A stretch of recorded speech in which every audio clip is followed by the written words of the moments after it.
Tere, head Suure Raamatuklubi potentsiaalsed lugejad. Ma tahan teile rääkida natuke sellest, kuidas sündis raamat 101 Eesti teatrisündmust. Ja mul oli põhimõtteliselt kaks niisugust suurt väljakutset. Üks väljakutse oli see, et kuidas kirjutada selline raamat, mis oleks ühelt poolt nagu teaduslikult adekvaatne, aga teiselt poolt nii põnev, et seda ei saa käest panna. Ma olen peaaegu 20 aastat töötanud õppejõuna ja kujutasingi ette, et selle raamatu lugeja võibki olla, et seal võib olla väga suuri teatrihuvilisi, aga ka inimesi, keda teater võib-olla väga ei paelu, aga keda paeluvad lood elust, kultuurist, inimestest, nii et sellel raamatul oleks kindlasti ka niisugune põnevusväärtus.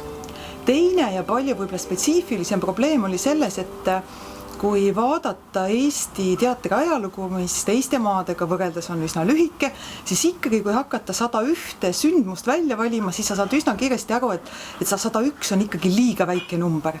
Ja eriti, mida lähemale me tuleme kaasajale, seda enam tekib mulje, et on nii palju huvitavaid lavastusi, rolle, olulisi muid sündmusi, et tahaks tegelikult kõik need ühte raamatusse mahutada, aga lihtsalt ei mahu. Minu enda jaoks oli muidugi ka väga tore kogemus see, et ma sain kõikide oma sündmuste juurde valida fotosid.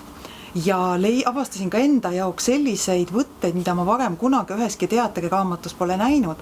Nii et ma loodan, et mul õnnestub üllatada ka lugejaid just ka nende fotodega, sest et teiselt poolt on see ju ka nagu teatri ajalugu fotodes.